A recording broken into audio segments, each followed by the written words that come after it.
then for what promises to be an insightful and thought-provoking conversation. One may ask why ESG or why this topic?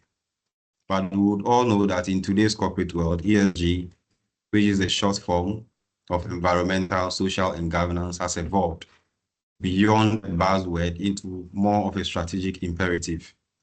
And for that matter, we see investors, regulators, and stakeholders increasingly scrutinizing how ESG businesses manage risk and opportunities, making it essential, therefore, for us to understand whether and how ESG factors influence business valuation. Some may argue that ESG is merely a compliance obligation, but others see it as a key driver of long-term financial performance, risk mitigation, and corporate sustainability. But the question still remains, do ESG truly impact the financial value of a business?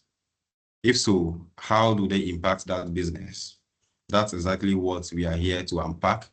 And for that matter, we have experts from both our ESG practice and our valuation and deal advisory practice to come and unpack this particular important topic. And for today's section, we are privileged to have with us two distinguished panelists to help us understand and discuss this topic. First, I would like to start with Asenso. I'll give a brief introduction about Asenso and then in welcome him onto the call. So Asenso is a senior manager with the ESG and Sustainability Service line of KPMG Ghana and has more than a decade's experience in delivering various advisory services across industries. He leads teams to plan and deliver on ESG and sustainability, enterprise risk, and major project advisory engagements to diverse clients in the financial, agricultural, health, and governance institutions.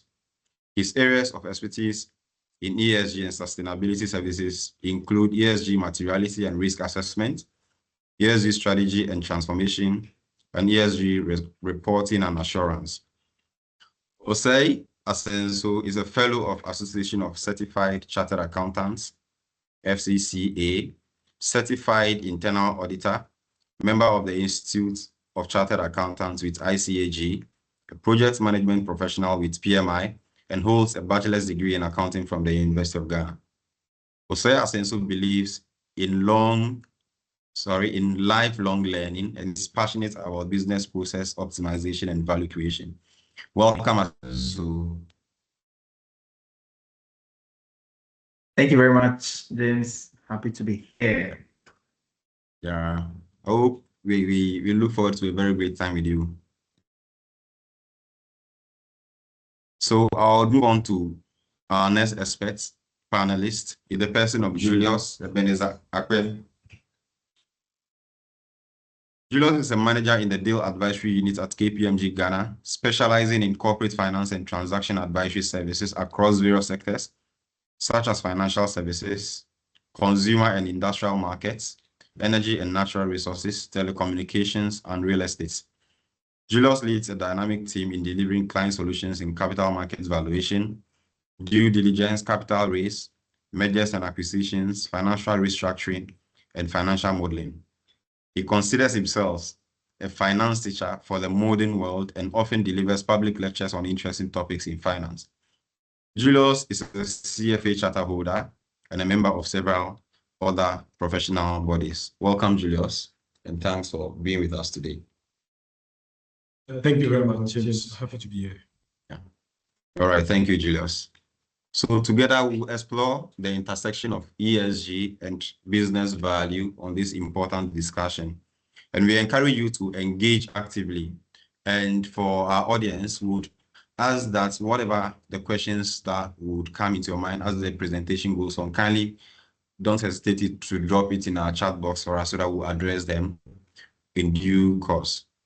Now, I think it's time for us to go to the meat of the discussions. And to start the discussions, I would want us to, first of all, handle some foundational issues, both on ESG and valuations. And in these sections, I would also want to mention that our discussion today, we phased it into various sections. So one section leads to the other to be able to give us a good sequence. So talking about the foundations of ESG and business valuation, will set the stage for key concepts and establishing common understanding of ESG and business valuation. So I would want to start with Asenso. For Asenso, in our corporate landscape today, how will you define ESG? And why has ESG become a focal point for businesses and investors in today's corporate landscape? All right. Thank you very much, James, and a good afternoon to all of you and thank you very much for making time to join us this afternoon for this discussion. I always believe that there's always room for us to, have these discourse to sharpen our understanding of some of these concepts, and also in our small way, try to, implement it to help our various businesses. So thank you very much, James. And I like how you put the question in today's context, because definitely ESG it's not something new. It's been with us since ages. In those days, our chief priests and our chiefs will tell us not to go to farms on certain days.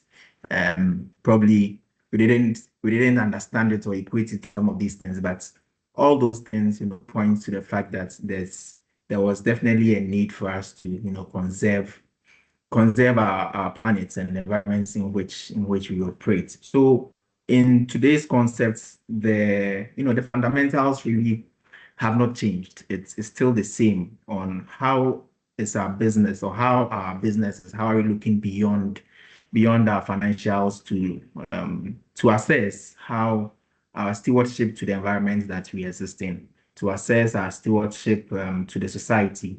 And the society is not just, the community that the business exists in, but even the employees, your suppliers, your customers, your stakeholders, your shareholders. How are you reporting or disclosing how, you are dealing with them, and you're managing their expectation? I think that it has, this concept, has taken different shapes and forms over the years.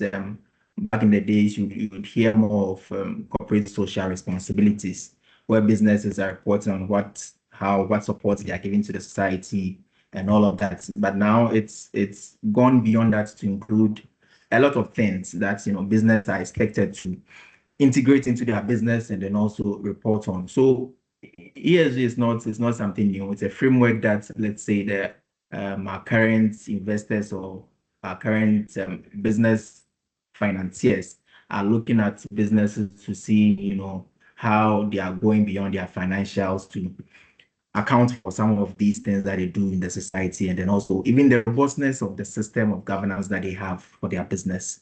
So the pillar of the E looks at things around our natural resources. As a business, how are you managing the natural resources that is in your control? Society, your workplace safety, and data security. Now we have a lot of data around. Everywhere you go, they are capturing one form of data. How our business is being responsible about even this data that they're capturing about it. And then even the business itself, do you have the right system, the right structure, the right internal controls to drive ethical and responsible businesses? And we are seeing that this push is being going on now, but now we are seeing more of it because of regulations, because of stakeholder interests that have heightened and all of that. So if you ask James, that will be my response. It's not, as you put it, it's not something new, but in today's context, it's just taking a different shape and form. But the fundamentals still remain the same as stewardship of our businesses beyond the financials.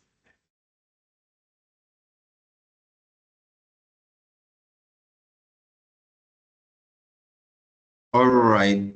Thank you very much, Asenso. I particularly love the fact that you brought it from the chief priest all the way to our modern world, and then also touched on how data and all those things are managed and integrated into ESG. I think that's actually enlightening, because naturally you wouldn't have thought about ESG in the sense of even data management, and to also be able to dig deep into your roots and then bring that aspect of it. So thank you for that insight.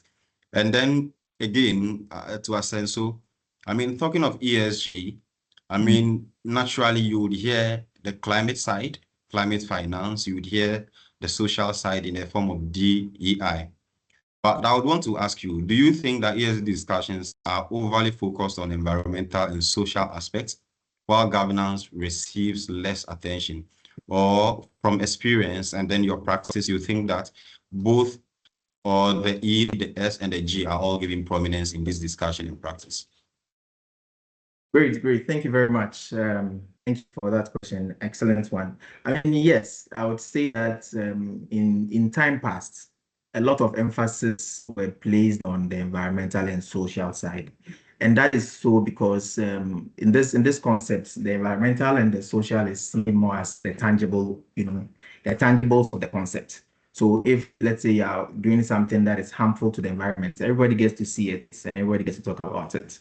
If you are doing something that is wrong to your employees, we can see it, we can talk about it. So that focus was there, where businesses will, even in our CSR days, people will contribute to the society towards the environmental and towards the social side. But very little was done in the space of governance. I mean, even in Ghana, I think last year, one of the topical things that were discussed was say. Compare that, the passion that you see, the passion that people use to discuss issues around galamsey and issues around these social activism and all of that. But I think that we are seeing the trend change. And even as another example to support that, more discussions were held on the ENS, even in our engagements. Gone were the days you see more clients asking for engagement around ENS audits. Where's the G? You ask yourself. Even for developmental partners, they'll put out a policy, ENS. Where's the G? So yes, that emphasis was placed more on the ENS part. But I think that progressively we are moving towards the age that we are integrating now the governance into this whole concept. Because for me, the governance, yes, although will seem as the intangible part of the whole thing, but it's truly the heart of this whole concept. As Peter Drucker puts it, your culture will always eat your strategy. Regardless of the best strategies that you have, if your culture is not right, forget about that strategy. And that is how important the G parts of this ESG is. Because if you don't have the right framework, if you've not set it up, the governance, if you've not set up the accountability towards it, a strategy to drive it and all of that, you lose out. So thankfully, we are seeing some actions, come up in terms of the G side. On a national scale, I think previously there are a lot of regulations on the environmental and social side. I think if there's one thing that as a country we learned and picked up and are acting on from the banking crisis we faced would be emphasis on governance. You see, if you read the reports put out by Bank of Ghana and all these on what's the causality of some of these failures and collapses, the heart of it was the governance, and so is ESG. So now you're seeing more of directive from BOG, fit and proper corporate governance. And even if you look at the ESG documents that are coming up, the heart of it still rests on having your governance rights so that all these things, will fall in place. So James, if you ask, I think that yes, rightly so, in time past, a lot of discussions have happened around environmental and social, but progressively now we are seeing that our attention is being drawn back to the heart of the whole thing, which is governance, setting up the right governance structure to be able to drive all the initiatives that you have around the environmental and the social side.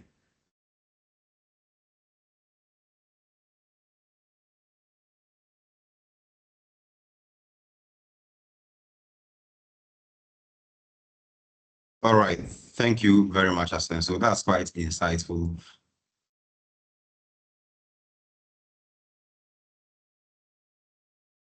That's insightful, Aston. And I mean, refreshing to know that at least the conversation now and then the focus has shifted also to the governance side of things. And I mean, with its regulators like the BOG, as you touched on coming in, we hope that there's going to be much prominence given to the governance side of the things also, so that this whole discourse can have a proper effect on our businesses and then drive value for investors as well. So thank you very much for that. I would want to shift focus to my next panelist, in the person of Julius. And I mean, to start with Julius, we would want to look at some business value and valuation principles, have a brief understanding of it. So to you, Julius, when we talk about the value of a business, what exactly do you mean as a valuation aspect? And how do valuation aspects like yourself determine a company's worth?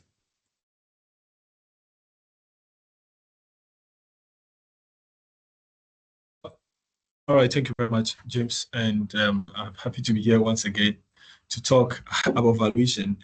And thank you very much, Asensu, for the position you presented on ESG, explaining the foundational concept in ESG for us to kick off the discussion. So when we talk about the value of a business, of course, is a big question as to what is value, because it depends on who is asking for the value. But generally, we can see the value of a business as essentially referring to the economic worth of the business as determined by its ability to generate cash flow. Basically, that is what we consider as the value of a business.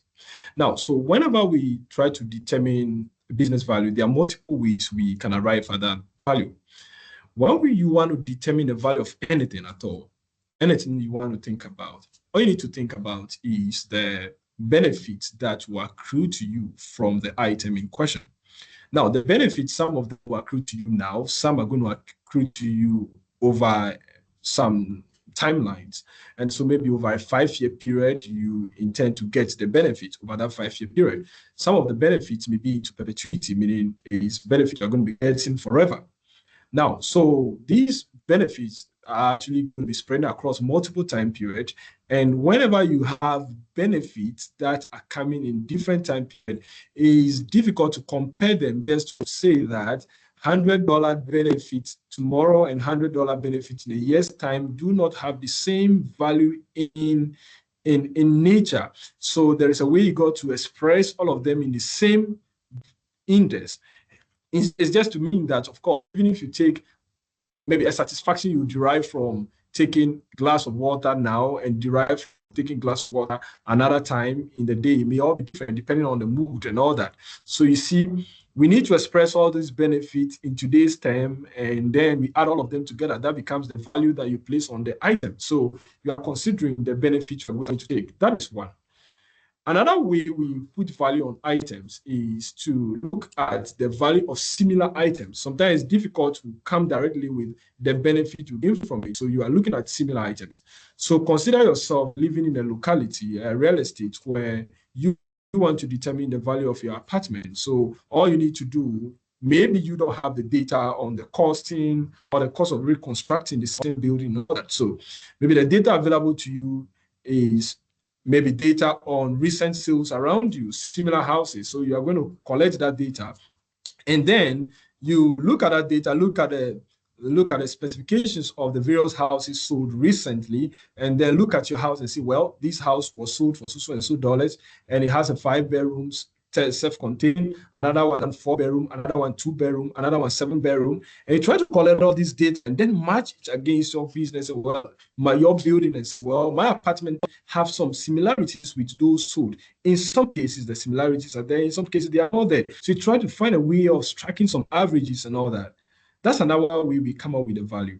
Now, so when we value businesses, we often use similar approaches. Now, so in terms of businesses, we are looking at similar businesses that have similar characteristics, and you know their value, so you can actually pick the value of your business in between some bands. And that way, we call it a relative approach to putting value on a business. The first one I described, where we base it on benefits, and the benefit for that matter, when we're dealing with business, is the cash flow. We call that the discounted cash flow method. So simply, that's how we put value on businesses. However, I want to state that in practice, actually, valuation isn't just about applying formulas. So it's also about understanding the company's context. And so this will include understanding of the industry dynamics. You are looking at competitive positioning. You are looking at the regulatory landscape and even macroeconomic factors. Now, so for instance, in emerging markets like Ghana, unique risks such as maybe currency volatility or the political uncertainty around maybe this Sahel region often play a significant role when we are placing value on businesses.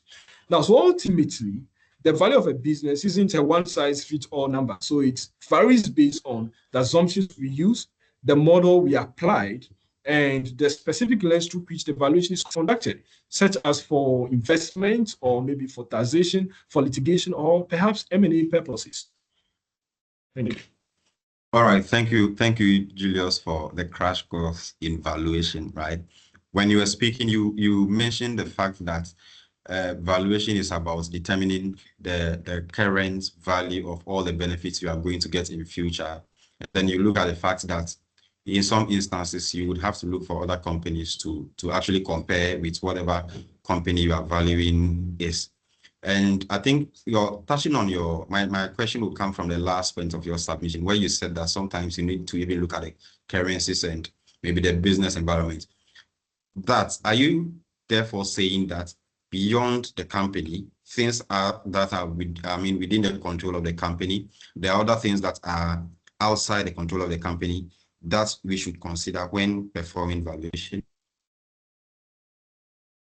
Guys, you see, investors don't really care about how you intend to put the value on your businesses. They are concerned with a particular return. You see, you are generating a return for investors on one hand, and investors are also looking at your business and trying to say, well, you are claiming returns you can generate is 15%. We want a return of 20%. It has nothing to do with what you claim. That's one. So that is outside the control of the company. The second thing I want to say is that, look, you can put a value on the business that my business is 50 million. If nobody buys that business, that is it. It's still 50 million to you, but not necessarily 50 million to the world or to the market. The reason is, so when you look at all these constraints, then you feel like, think about someone who wants to sell a land and price the land as $100 million. Nobody's buying. So after 3 months, you feel like, look, well, I want to reduce the price to $80 million, and then maybe $60 million. Maybe it gets to even $20 million before somebody buying. So it tells you that just coming out with a value on its own, on pen and paper, sitting in your room, and then putting some numbers together is not what everybody's end up agreeing to. So market forces play a key role. So that raises concern about a certain level of risk we call liquidity considerations, of course, in the market here. So think about it. You have a company listed on the Ghana Stock Exchange, and you look at the share price Friday, or today is Tuesday. So Tuesday, 2/28, the price is at 10 cedis per share. And then you perform a valuation on that company and realize that the price is supposed to be 10 cedis per share. Now, so the market is saying this, you are saying this. If you present this before anybody, are they going to buy your proposal? So there are those external factors that affect the returns and also even affect market issues like whether you can even sell the business at all. Otherwise, your valuation doesn't make any sense. Thank you very much, Julius. I mean, so that's just supposed to say that for every value that you place on your assets, there should be also a willing investor trying to see that particular value in the assets. Thank you very much. I mean, so briefly, Julius, I would want to touch on my second main question and understanding business value before we go on. So briefly, I mean, from experience and from practice, what will you therefore consider to be the key drivers of the value of any business? And how do you think that these key drivers, I mean, affect company performance? And even outside investors, how do these key drivers of that particular company influence their thought patterns? Yeah, thank you very much. I think this is very important. This question is very important. And whatever I'm coming to say here is going to guide the rest of the conversation as to how later I'll be relating ESG and valuation. Now, the valuation breach here tells us about the items that go into value, that determine value. Anything outside the valuation breach doesn't affect value. Traditionally, the valuation breach has only two things: cash flows and risk. That is all. So if you are to determine the value of a business, or anyways, that is just purely cash flows and risk. Now, putting that aside, I can determine the value of any business that is listed on the stock market by just clicking on the stock exchange market, wherever it's listed, whether Ghana Stock Exchange Market, Nigeria Stock Exchange Market, Johannesburg Stock Exchange Market, or the biggest stock exchange markets in the world like NYSE, that's the New York Stock Exchange Market, or wherever one would be, the company is listed. All I need to do is just to pick the price and multiply it by the number of shares outstanding, and then I'm done. However, the point here is that you may not know whether the price on the market is correct. How would you know the price on the market is correct if you have never attempted valuing the business? You see, so that's the reason why we try to value the business, so we can confirm if the price on the market is correct or not. Coming to what drives value, as I mentioned, just two things: cash flow and risk. Now, so when we deal with the matter of cash flows, the concern here is that we need to look at what drives cash flows. And basically, cash flow is about revenue. And then we are also looking at the operating margins. And then the final item is the growth associated with reinvestment of the cash flows. Now, so for a business to have value, then any of these must be growing. Either revenue is growing and the margins are stable, operating margin are stable, as I mentioned, or we have higher reinvestment of the cash flows. So those are the three things that determine cash flow: revenue, then we have operating margins, and the final one being the return on reinvestment of capital. The second side is the risk, and risk is quantified basically in the discount rate we use to discount the cash flows. So any valuation method on this earth that you ever think about, any methodology at all, is premised on these two things: cash flows and the risk. And the cash flow, as I mentioned, has to do with the cash flow from existing business plus the cash flow associated with any growth in a business. And that was summarized in those three items I mentioned. And then the risk, which is quantified in the discount rate. And I'll be happy to explore this further. But then investor perception play a key role. The reason that when we use traditional valuation models, one assumption we are making is that we are seeing that the model we are using is correct and that the model is giving a very correct price. The difficulty with accepting that is that the models, there are various models, and the inputs you get into the model may vary from one analyst to another. One particular analyst may say, well, I think the margin going forward should be 10%. Another analyst sitting somewhere may be proving something differently. So you are all going to come up with something different. So what we think about in finance, whenever we talk about finance, we look at analyst consensus rather than to say that analysts should all speak the same mind. Great. Now, so when we have analysts or estimating things differently, you are likely to get valuations that are going to be different. But investors also have their own perception when they are placing value on things, which may go beyond just the model we are putting together, rather than to look at all other items that perhaps which I'll call non-modelable risk factors that play some key role in there. All right, thank you, Julius. I addressed it anyway, but I was going to ask you when you mentioned cash flow, right? I was going to ask you that, the cash flow you were talking about, after our cash flow statement, we lift the cash and send it to the balance sheet. I was going to ask if that is what you were talking about, but I think you clarified. So thank you for the insight into the drivers of business. We would now lean into the second side of our webinar, and that's going to look at ESG as a value driver in business valuation, right? For this section, we would want to examine whether and how ESG factors actually influence business valuation or the value of any business, or the key value drivers and the methodologies that we use in valuation. How does ESG influence all this? And for this session, I have two questions, one each for both Julius and Asenso. But with Julius's momentum, let me just drop this for Julius and then I'll move to Asenso. Julius, traditionally, valuation focuses on financial metrics like revenue, profitability, cash flows. And I think you alluded to, some of them in your previous response. In your view, does ESG actually materially impact a company's valuation? Or is it just one of those nice to have rather than a financial imperative? Is it just ticking the box, or it actually matters in a company's valuation materially? Well, what am I saying? In corporate finance, there have been several articles published for and against ESG and how it affects valuation, and not necessarily how it affects valuation, as to whether it's even guaranteeing or giving rise to greater return. If answering that question like this, sometimes it's a bit complex. Now, I'm going to put forward a proposition here. The proposition is that for any factor or anything at all to influence the value of a business, it must influence the fundamental drivers of the value. The fundamental drivers here are cash flows and risk. So when we assess whether ESG can actually affect valuation, the question we want to answer is whether ESG can actually affect the cash flows of the business, and two, whether ESG can affect the risks associated with the business. Now, let's put together this. let's take the first proposition that ESG does. And in that case, I want us to look at a company that is ESG compliant. A company that is ESG compliant is likely to see higher cash flows in a way that is going to be considered a good company. And if a company is considered a good company, a lot of people are going to buy their product. So they are going to drive customers to themselves. So their revenue is going to grow.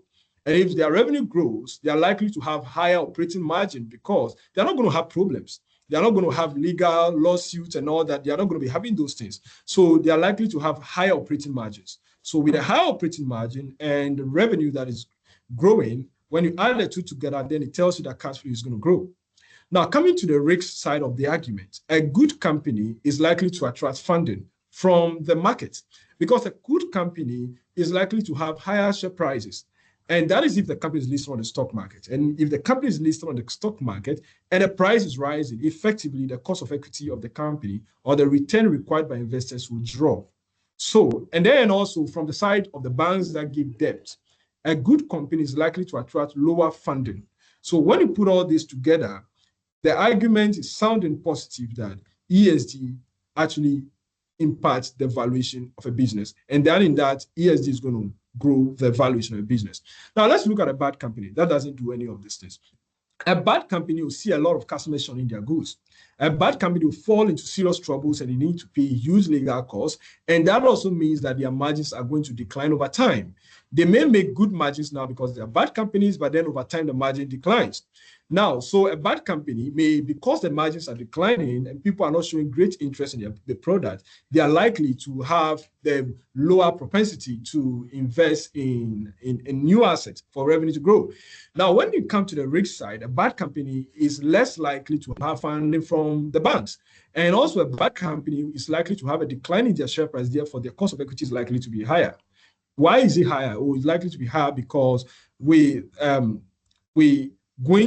likely to have the beta growing or a beta being high, right? Now, so the whole idea is that bad companies are likely to have a higher valuation, but that is if we should live in a world where goodness is rewarded and badness is not. Now, but when we come to the real world, in many cases too, we see a situation whereby bad companies get rewarded and good companies get punished in some sense. So that's how it works. Right. Thank you very much, Julius. So I think that, we can't overestimate the importance of, ESG, in valuation models for that matter. And talking of beta, right? I want to ask you for the understanding of everybody that is with us. Beta in this sense, it doesn't mean that how risky a company is in relation to the general market. Is that what you mean by beta? Now, see, come on, beta is just a fancy term. See, look, when people invest, the reason why you expect higher return is that you are taking risk, right? If you are not expecting any higher return, or if you are not taking any risks, the maximum you can get is maybe a treasury bill return, and that's all. But the reason why you want to do investments or to invest in a riskier or a risky business so that you can get a higher return. And we don't say that the higher the risk, the higher the return. We say the higher the risk, the higher the expected return. You are expecting a higher return because you are taking a higher risk, right? So when it comes to shareholders investments, which we call equity investment, you buy shares of a company because we are investing in a risky company and not in a guaranteed return investment like government treasuries and all that. You are going to be facing risks. And in finance, the risks we measured by a metric called beta. That's all. So beta is just the metric we take to measure risks. So the higher the beta means that the business is risky and then you need a higher return. But the funny thing is that while your investors, if you are putting money with a portfolio manager, will tell you that you are likely to get a higher return, doesn't mean that the actual return you end up getting will be equal to the expected return. And that's what the problem is. So you can take a higher risk and still get a lower return. But then we always work with the biggest word in finance, which is expectation. And that we expect that when the risk is high, the return is likely to be high. But that's not what the research shows. The historical facts don't support that. Thank you very much, Julius. I would be moving to Asenso now, and Asenso, I would want to ask you a question, but I think on the follow-up I asked Julius, if you have any bite of it you can take before attempting, giving address to this main question. And my question to you, Asensu, would be, as an ESG, practitioner, someone that leads thoughts in the ESG, right? Beyond broad ESG commitments, how can companies identify ESG factors that are most financially material to their industry or businesses? Or should all companies just run to the word ESG and then clash to anything, any factor that they see that is ESG related? All right, thank you very much, James. So, on Julius' point, I think he's really hits the nail right on the head in terms of how he links ESG to valuation. I'm also enlightened by what he said, particularly on the two main points of valuation, which he mentioned: cash flow and risk. And I think that is still something that ESG is also about. ESG is also about, as a framework that can be used to manage your risk. And therefore, I like that connection that he did right there. So, James, your question on beyond commitments, what's the imports that I get from your question is, what should companies focus on, or should we all just align to anything? I think that we've seen time and again businesses or leadership of businesses, have made commitments that I would say are unfounded. So, for instance, I'm a CEO of a Senso company. I just wake up one day, I'm in my good mood, and then I make a statement that, let's say, we are in 2025, by 2027, I want to be net zero. But I have no clue about what net zero is. How will I get to net zero? Unfortunately, that is a point that we've got into where most companies are committing, or they are making some commitments without any support, without any basis for that support. And now it's really becoming a problem, because a recent article that was put out that says that now one of the biggest risks that ESG disclosure reporting faces is the risk of greenwashing. Greenwashing in terms of people either just telling blatant lies, or saying some things and moving away. So now there are a lot of even different shapes and forms and grades of green in the washing that companies are doing. And it's all because companies are making commitments without really assessing what is material to them. So yes, it's not a one size fits all. Businesses don't need to just wake up one day and just make commitments and align to anything just because it's ESG. The key concept, if you read most of the frameworks that have now been put out, is materiality, which is very keen because it goes into the heart of this whole concept of ESG. Because you need, as a business, to really sit down and understand that what is material to me, what matters to my business, what matters to my stakeholders, what matters to the people that I deal with, the reports that I put out, what should be the key points. And that is what businesses must do. And time and again, as we've helped companies to integrate and go on this journey, that has always been the starting point. And you do that by engaging your stakeholders, because now we are looking beyond your financials to see what impact you have on your environment, your society, and your governance and all that. So it requires a lot of dialogue, a lot of engagement with stakeholders to understand what really their needs are, and before you can commit to meeting those needs. Beyond the engagement, it's also important that you align with a particular, let's say, framework, because now there are a lot of frameworks with different expectations of businesses.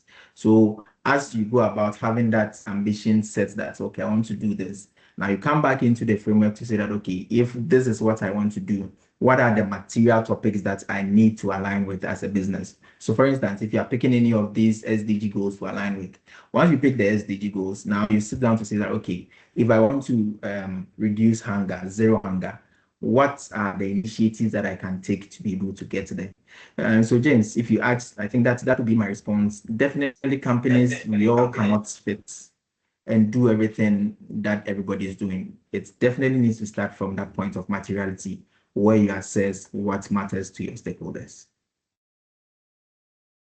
All right, thank you very much. Thank you very much, Asenso. And from your submission, I would want to ask two things, right? You touched Sure. on greenwashing. Do you still think, okay, with greenwashing, do you think that that enforces the point of a strong corporate governance in terms of the ESG? I mean, if companies are, I mean, in the act of greenwashing. And secondly, with identifying and quantify this, or identify the material ESG factors that, I mean, apply to industries, how do you, from the ESG arm of KPMG, come in? I mean, how do you help businesses? Is this something that you do with KPMG? And I mean, how do you help businesses in that regard? All right, sure. Thank you, James. So, I mean, connecting ESG to the governance, connecting, greenwashing to the governance piece of this whole ESG it's crucial. And I think, yes, it sits out connected because, you know, even in the frameworks that have been put out, if you look at the climate-related directive that has been put out by Bank of Ghana, even if you look at the sustainable banking principle that is also out there, always the starting point is that you need to have that commitment or that alignment with your board, alignment with managers. You need to have a governance structure for this, just as we do for any of our business, any venture that you want to take. You have to have a structure. That is what governments, provide for this whole concept of ESG. So if you don't have that structure, that is what gives room for now people, anybody to make any commitments without having gone through the rubrics of really understanding what it takes to get to this point. So yes, I can connect that to the corporate governance parts in response to your question. How we support business. I think, as I mentioned earlier in my response, we support business to go through this whole integration process of how do I even start. So now there are a lot of regulations that are out there, and businesses are asking, or clients are asking, how do I start? So number one is helping clients to even align with or conduct this materiality that we just discussed. What really matters to me? Yes, Bank of Ghana has brought these regulations. Yes, Ghana Stock Exchange has this guideline. Yes, SEC has this guideline. But as a business, what really matters to the business and the stakeholders? It's something that we support clients to go through that integration journey, and then also the transformation or the things that they need to put in place in order to be successful at this journey. All right. Thank you very much. Thank you very much, Asenso, for the insight. Now that we've been able to, establish that we can actually have some materiality, we want to move into quantifying ESG in valuation models. And there was one phrase Julius used once in the office. He said that whatever you bring, we'll value it for you. So that leads us into quantifying ESG and valuation, right? In this section also, I have questions for both of you, but let me start with Julius. Julius, when considering ESG risk and opportunities, do these risks and opportunities directly influence key valuation drivers? In terms of the revenue growth, our operating margins, cost of capital, and then even the risk premiums. How do these ESG risk and opportunities influence these metrics? All right, thank you very much, James. Now, I want to take a step back and explain something properly regarding the theory of valuation, how we see it. Now, so I said earlier that when we talk about the value of a business, it's more of the economic worth of the business. So one way we observe value is just to go to the stock market and we find value. So that is observable. So we go to the Ghana Stock Exchange market and we are looking for fan milk. We take the price, we multiply by number of shares, and we know the value of the business. We are good to go. Now, when you go to markets and you get the value as it is there, I can decompose that value into two.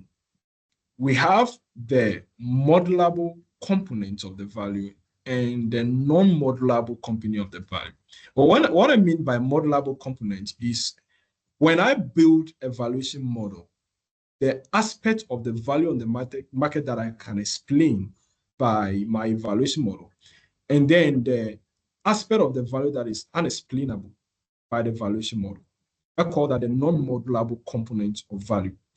we can put that aside a bit because it's not quite a heavy matter, because those ones have to do with the perceptions of investors and everything, the fear on the market, the sentiment, and all that could also affect how share prices move on the market. So the question is, where lies ESG? Is it in the modelable component or the non-modelable component? Of course, ESG could affect market sentiment, it could affect the perception of the market and all that, and that can also affect that side. But again, ESG can also affect the cash flow component, the modelable component. The modelable component is a component that we can explain fully by evaluation model. Now, in finance, of course, I always say that finance is more of a science than an art of multivariate noise. In other words, means that we can actually write mathematical model to make pricing without thinking about perceptions on the market. Now, having that established, when we come to the components that we can model, that's what we build valuation model. And I explained that for the value of any business, there are only two things: cash flows and risk. And the cash flows are about the revenue the business generates. Number one, the operating margin the business is enjoying on those revenues. Number two, and number three is the returns from the reinvestment of capital. And so when we put the three together, it tells us whether the cash flow will grow or not. And I explained that for ESG to affect valuation, it must affect that. So the cash flows, again, when you go back to your fundamental lessons in accounting, you take the balance sheet and you say, well, accounting equation is asset is equal to equity plus liability. In valuation terms or in finance too, we have a balance sheet like that. But a finance balance sheet is not exactly as it is in accounting balance sheet. The accounting balance sheet items are at book value, but in finance balance sheet, the items must be at market value. So that's what the difference is. We are still dealing with the same asset, the same equity, and with the same liability. But the asset in question here must be market value of asset. The liability in question here must be market value of liability, such that when we take out the market value of liability from the market value of asset, we get a market value of equity, as opposed to what you see on the classical accounting balance sheet. Now, when I talk about cash flow, and I also talk about risk, we can actually link that to the finance balance sheet. And we can actually link cash flows to assets. So we are talking about the cash generated by the operating assets of the business. And then when we come to the issue of liabilities or the funding aspect of the balance sheet, where we have equity and liability, that often flow into the discount rates that we see. Now, where does ESG, or where is ESG playing a role here? Now, I established earlier that ESG can affect the cash flow of the business because the business may be considered a good business, therefore people buy a product. Of course, that is not always the truth, because we also have bad businesses that people buy things from. Of course, for years, we've labeled weapon manufacturing companies as bad businesses, but people still buy weapons. Of course, people still invest in them. Even though there are some religious sentiment and all that, people really often like wars and all that. And there are a lot of companies like Disney and all that that are labeled as doing things that affect children and all that. But then people still buy the stock and the company is still growing, right? So those are exceptions to the rule. Now, coming back to how ESG affects cash flows, I established that. But when it comes to risk, it's a bit technical on the side of risk. Let's ask ourselves a simple question. If somebody comes to you and tells you that, if someone comes to you and tells you that, well, if you invest in this business that is ESG compliant, you have a higher return. And then it goes to another person and say, well, the cost of funding an ESG company is low, then that becomes a contradiction. Because if I invest in a business, you say I'll have a higher return. But if I fund the business, you said I can fund it at a lower cost. Meanwhile, then that conflicts the fundamental principle in finance that the two should be the same. So now, where does the ESG comes in here? Let's look at it this way. When I'm determining the cost of raising finance, I look at the cost of raising it from the banks and maybe the bond market on one hand, and I also look at the cost of taking it from shareholders.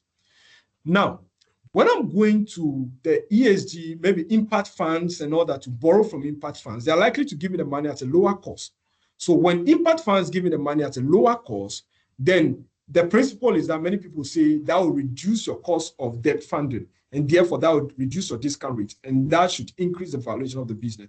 However, that is not the best argument to make here for ESG, because when we talk about the cost of debt, it's not necessarily the cost of getting the money from the impact fund. But where it benefits is this, that when you reprice those loans, the loans that you are getting are not at market value. When you reprice them, you are going to get the debt now at a cheaper cost. So there's a savings on that. So when you talk about the cash flows from the assets of the business, and you take out now a lower market value of debt, then you tend to have a bigger market value of equity, because the loans on the balance sheet have to be repriced. When we do valuation, we reprice everything on the balance sheet. The loans you've taken from the bank must be repriced because interest rate might have changed. The bonds must be repriced. Everything must be repriced to market value. So that's how ESG can actually benefit the business. So the cash flow side can be impacted, and also the risk side can also be impacted. Generally, we can say that ESG could actually affect how businesses should be valued. I can see Asenso smiling. I think that these points are really striking a chord, right? And Julius, thank you very much for the insight. I mean, I think you made a key point at the end of your submission where you mentioned that after repricing this debt instrument or the debts that we have on our books, I mean, it actually brings the value down and then hence increases our equity value. I think that that's such a great insight, and I mean, very, very insightful. I would want to ask you again before I move to Asenso, Julius, I mean, with all this, you also indicated in your previous response that we have the quantifiable sides or the modelable sides of our valuation and the non-modelable sides. So therefore, can traditional valuation methods like the DCF, that is a discounted cash flow, or market multiples effectively integrate ESG considerations into company values? Now, you see, James, the biggest problem we have in valuation is where you are doing the valuation. If you do the valuation in New York, it's going to be different from, or the sentiment you attach to whatsoever number you come up with is going to be different from the same sentiment you attach to in Ghana here. You see, most of the companies that are operating are not trading on the market. Of course, if you look at the US economy, about 70% of the GDP is explained by the stock market. So, of course, we're talking about information efficiency there now. So but then when you come to a place like Ghana, we can quantitatively incorporate all these things in the valuation model. But the question is whether the market will move as per our estimates. Now, when we come to whether ESG can actually be incorporated into whatever valuation model we are using, like DCF, of course, I've shown that the cash flow and risks are the key things. Cash flow and risks is a key consideration in DCF modeling, which is the discounted cash flow, which is almost concerned as the commonest approach, right? And also, if you look at other methods like comparables, where we like price to earnings multiple, price to book multiples, which I call relative valuation. You look at, it says, show me your friend, I'll tell you your value, right? And I'll tell you your character. So you look at the peer companies, and you, based on the values of the peer companies, you're able to estimate the value of so and so company. Now, so with that also, we can incorporate the ESG. But this is how we can handle as a suggested approach. When you want to use relative valuation, where you are going to value the business based on the value of the peer companies, then in as part of the screening criteria for the comparables you want to select, ESG becomes a key consideration. So you want to look at companies that are ESG compliant and those that are not ESG compliant. So you end up screening just companies that are ESG compliant. For example, if you are trying to value a banking stock, a commercial banking stock, and samples of banks maybe within Ghana or maybe outside Ghana, where you're looking at the sub-Saharan African region, then you can look at it and ask yourself, so which of these companies are ESG compliant? And then you screen those ones to start with. Those are initial screening criteria before you start even looking at the drivers of the multiple. And the drivers, as I mentioned, can be decomposed into the same cash flows and risks. If there is something you should learn from here, it's about the cash flows and risks.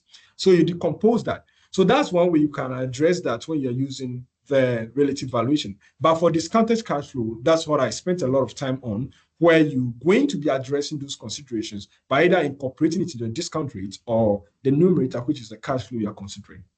All right. Thank you very much. And briefly before I move to Asenso, right? You mentioned that, I mean, if you look at our markets here, they are not so much efficient. Hence, market movements, even if we incorporate these ESG factors, may not, I mean, necessarily be seen being at play. So do you think that these ESG things are much, I mean, in a typical emerging market, are they more relevant? I mean, private market transactions instead of, let's say, an exchange transaction? Well, this is a very difficult question, and the reason why it's difficult is that you are hinting on a very serious point here, which has to do with information efficiency on the market, as to whether our market here even qualifies to be ranked as one. So the hypothesis put across when it comes to whether markets are efficient or not, it looks like within our region is almost off. When you go to advanced markets like the US market and you're talking about the New York Stock Exchange and all that, actually research has shown that all information quickly gets incorporated into share prices. So information regarding ESG compliance and all that tend to get in there. So you can actually connect the ESG and value easily compared to coming down to Ghana. The question is, do people really care about ESG? So that tells us that for us to promote ESG, we need to really do a lot of marketing on our side to see businesses must make it not just as a compliance item or as something which will drive value in the future. So now it's a tool in the hands of regulators, and they are using to say, well, you need to comply with A, B, and C. So once it is just about compliance, then the market tend not to grow much because they'll feel like, well, this is compliant, so it may not have any problem with cash flow. Once you comply, you are cool. But then, what if you comply? What happens to you? Well, that is difficult to even estimate. In Ghana here, it's even difficult to see how a business that is doing well in terms of cash flow how it run through these numbers on the stock market. Just few companies are actually reflecting strong earnings, and that are translating into share prices. But you see a number of companies even listed on the stock market. Just not to mention names, the price has been still for a long period of time. So it's difficult to connect that to the stock market within this information inefficiency issue we have.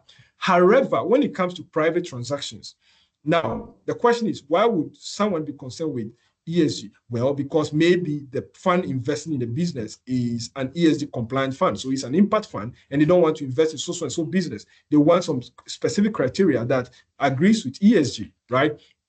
Now, so that is one thing we need to be aware of.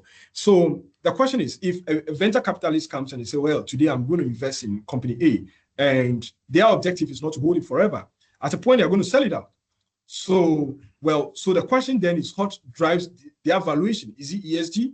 Well, some know, not ESG, some ESG. So it's all a matter of who is making the argument at this point in our markets.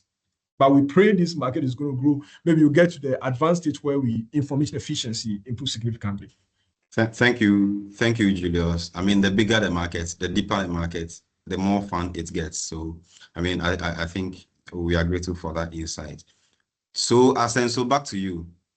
I mean, talking of qualitative factors, I mean, that you would want to see. I mean, when you look at a company and the value of a company from an ESG point of view, what are some of the qualitative factors?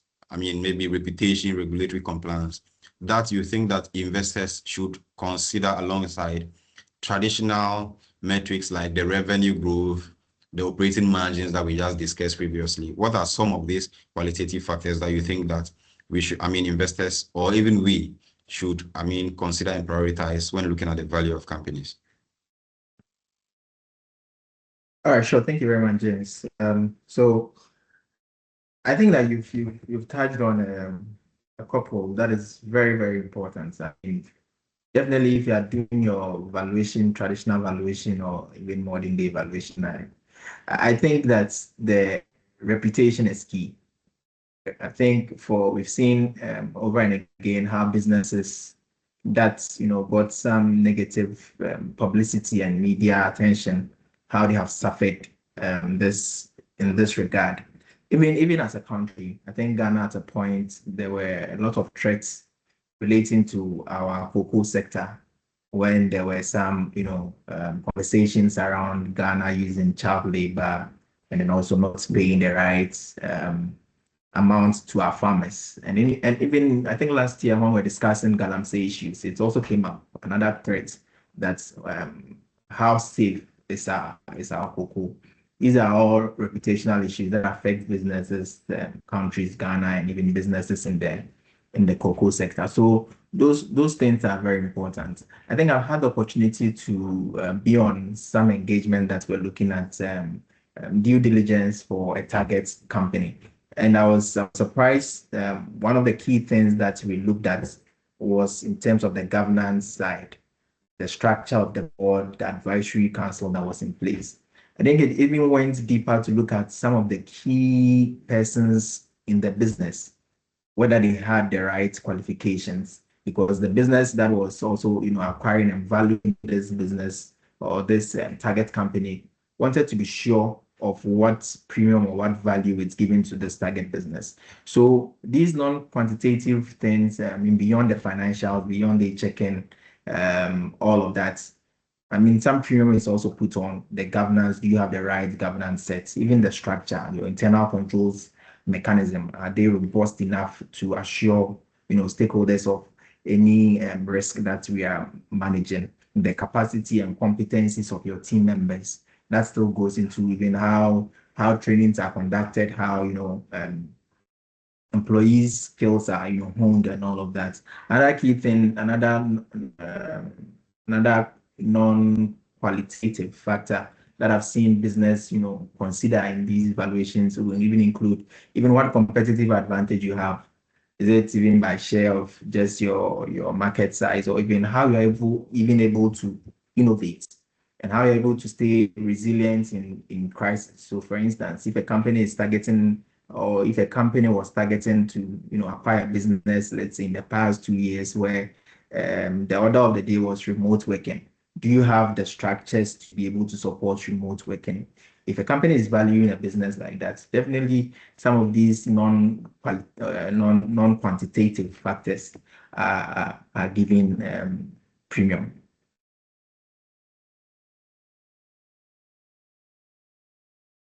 All right. Thank you very much, Asenso. So, will you therefore say that how a company goes to address these qualitative issues go a long way to either enhance or exacerbate their operational risk?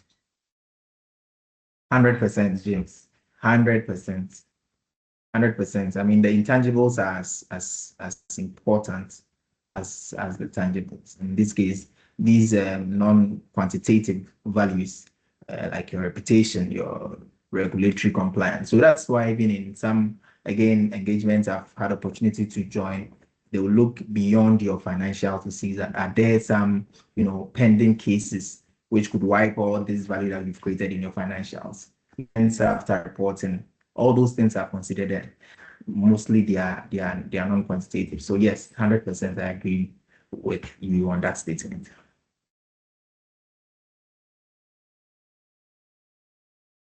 All right, thank you, Asen. So now, Julius, also on the same question, the qualitative factors and how they affect businesses and how investors perceive businesses. All right, thank you. Now, one thing I want to say is this: when you look at a lot of the big companies out there that have higher ESG scores in advanced countries, that we know of, I'm talking about Meta, I'm talking about Amazon, I'm talking about and a whole lot of other companies, right? Yes, you'll notice that these companies have some specific characteristics. Their stock prices are rising. The question is, are the stock prices rising because of ESG or other factors? So we need to examine the facts so that we are clear on exactly where ESG comes in. When you take a stock price of the company, it's difficult to tell whether a particular rise in the stock price was as a result of was ESG driven or not ESG driven. Now, when you take, for example, Meta, or that was Facebook, Instagram, and WhatsApp, or you take Amazon and you are looking at the market, the prices and all that, one thing you can actually see is that the prices are rising, but a common theme among these companies is that they are technology companies. That's one to say. And technology companies have these similar characteristics, that they exhibit high momentum in prices. And number two, these technology companies or tend to have high growth. They are growth stocks in nature. So that is the inherent characteristics of the technology companies. Now, the question then is, if we are looking at ESG and want to see whether really it actually affects value, we're saying that, well, those ESG considerations or metrics, can we get them incorporated into price? We'll say yes.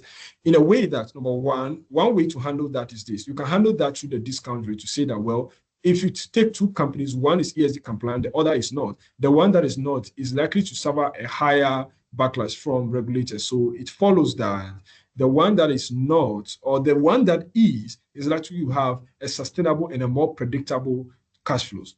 That's to start with.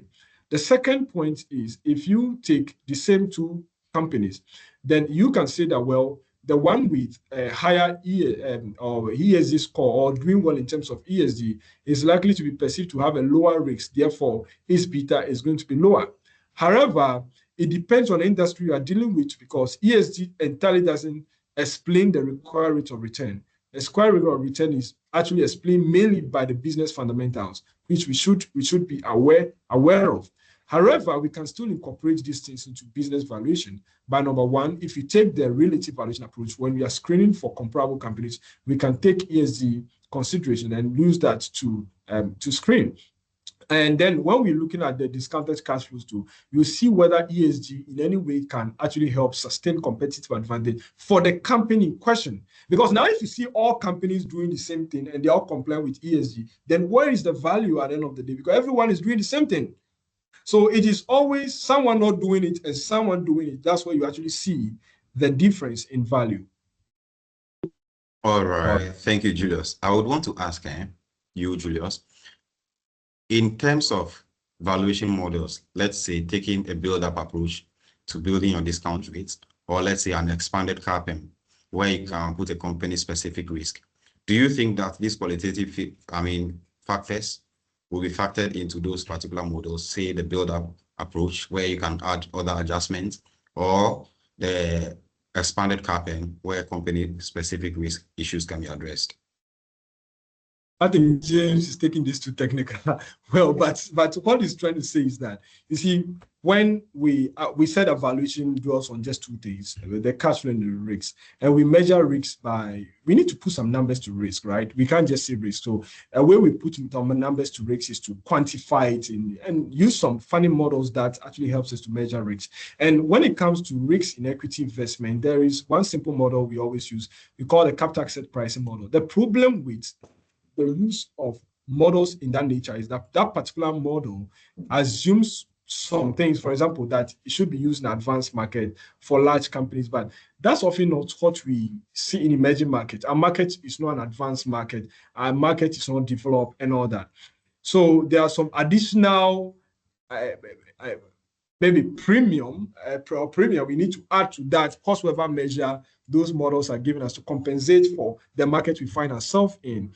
And that is one. And number two, also to compensate for perhaps the size of the business you are dealing with. So when we come to that, yes, ESG consideration can be factored into those company-specific risks. But you see, the biggest question we always have, which is the biggest challenge, and that can drag the discussion in any valuation discussion you are having with a client or investors or whatsoever, is how much margin or premium should I add? Is it 3%? Is it 4%? Is it 2%? Is it 9%? And that's a question that nobody is able to answer. And it's all about everybody just making a point, doing some scenario analysis. At the end of the day, let us all agree it is between 3 to 5%. And of course, so when you leave out things like that, unconstrained in that manner, it's easy for everybody to make an assumption that, well, because of ESG risks, I'm increasing this and all that. But however, relatively, you can compare an ESG compliance company, let's say a bank, with an ESG non-compliance bank and start to say that, well, they are of the same size, they are all in commercial banking, but then I will place a higher premium on these than this. That can be done. All right. Thank you very much, Julius. So want us to switch our conversations now to regulatory issues, their adoption, and how, there's been industry challenges.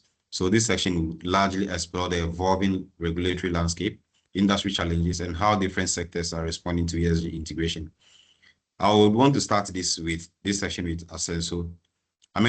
For Asenso, with the introduction of the global regulations, like the Corporate Sustainability Reporting Directive from the EU and the International Sustainability Standards Board standards, how have ESG discourses evolved in the light of these regulatory bodies and their regulations? And what impact do you have, or do they have, on corporate transparency and even investor confidence?